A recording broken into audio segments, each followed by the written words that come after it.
Mari masuk anak-anak. Ya, kalian masuklah.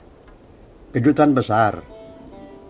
Saya Raja Nebukadnezar yang agung, penguasa kerajaan Babel, dan hamba Marduk yang setia. Setidaknya sampai beberapa menit lalu. Hehehe. Sampai Belsasar menjelaskan makna mimpi saya. Oh iya, benar. Hehehe. Barangkali kalian mengenalnya sebagai Daniel ya. Tahukah kalian, saya benar-benar belum mengerti bagaimana alanya Daniel itu bisa tahu tentang apa yang sedang saya pikirkan sebelum saya tidur waktu itu. Bagaimana mungkin ia bisa tahu bahwa saya sedang memikir-mikirkan tentang apa yang akan terjadi di kemudian hari pada kerajaan Babel saya yang luar biasa ini? Kok bisa ya? Dia mengetahui isi pikiran saya.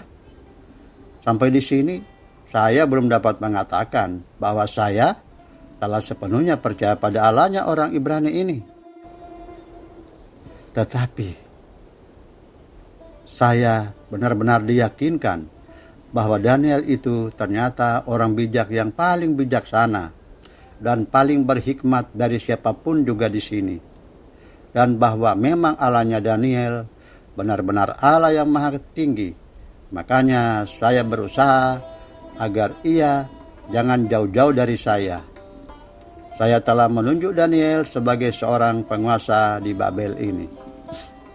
Tahukah kalian mimpi saya itu? Saya akan ceritakan ya.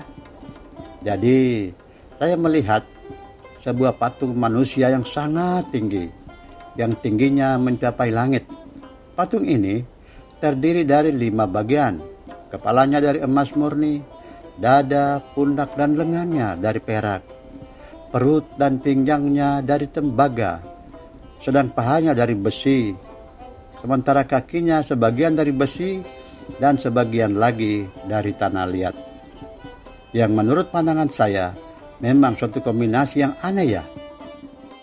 Kemudian ketika saya sedang mengagumi patung besar ini, tiba-tiba datanglah sebuah batu, entah dari mana asalnya, menimpa patung itu, tepat pada kakinya, dan meremukkan patung itu menjadi abu. Lalu angin datang, menghembuskannya tanpa sisa. Apa kira-kira yang terjadi itu? Kenapa demikian ya? Tetapi batu itu membesar menjadi sangat besar, melebihi apapun yang pernah saya lihat dengan mata kepala saya ini. Kata Daniel, patung ini adalah satu peta waktu yang terbentang sejak zaman kerajaan saya sampai pada akhir zaman. Tiap logam mewakili kerajaan yang berbeda. Babel, oh Babelku ini adalah kepalanya yang dari emas, yakni awal dimulainya garis nubuatan ini. Tentu saja ini masuk akal. Sebagaimana emas memang merupakan logam yang paling mahal kan? Demikianlah Babel yang merupakan kerajaan termegah dari seluruh kerajaan lainnya. Daniel katakan, Nabi Yesaya telah memberi gambaran tentang Babel. Dinyatakannya Babel adalah yang permai di antara kerajaan-kerajaan, perhiasan orang Kasdim yang megah.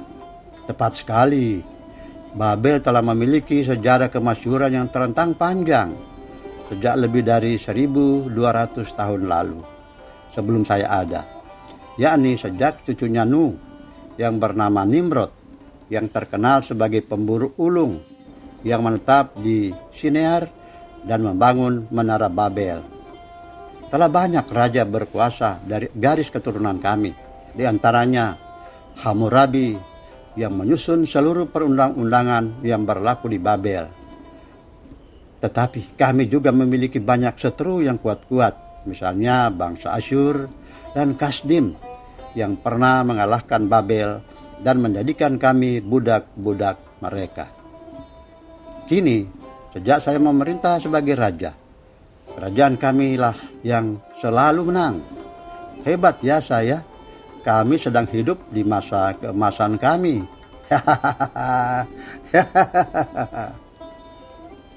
Saya ini seorang ksatria dan telah banyak mengalahkan kota dan wilayah di Mesopotamia. Babel saya ini adalah yang terhebat dibandingkan negeri manapun, baik dalam hal kebudayaan, pendidikan, dan kekayaan. Hehehe. Oh iya, saya punya banyak emas.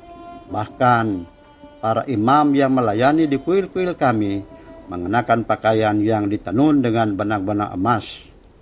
Bahkan ada nabi dari Ibrani, Yeremia kalau tidak salah, menyatakan kalau kerajaan saya ini seperti piala emas. Bagaimana ya? Pokoknya kami punya apapun yang kami perlukan. Makanan, air, dan pasukan keamanan. Bahkan ayah saya, yakni Nabopolassar, berhasil menghalau orang-orang Asyur dan membangun benteng pertahanan Babel yang lebih kuat. Tembok ini sangat tebal, di mana 2 kereta perang kami dapat berpacu di atas benteng kami ini dengan ruang sisa yang masih luas pada tiap sisinya. Dan gerbang kota kami yang terbuat dari kuningan yang sangat tebal, benar-benar kuat sehingga tidak ada yang bisa menembusnya.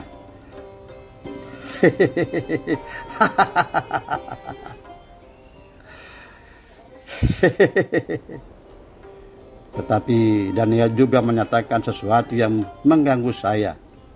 Dia mengatakan bahwa Allah mengangkat Babel untuk suatu maksud, namun kemudian akan digulingkan suatu hari nanti dan menjadi rumah binatang-binatang liar.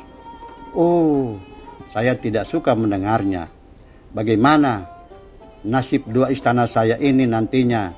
Lalu taman-taman saya yang megah dan indah, juga kuil-kuil dewa Marduk saya? Apa memang kami akan dikalahkan oleh salah satu kerajaan setru kami? Berat rasanya bila memikirkannya.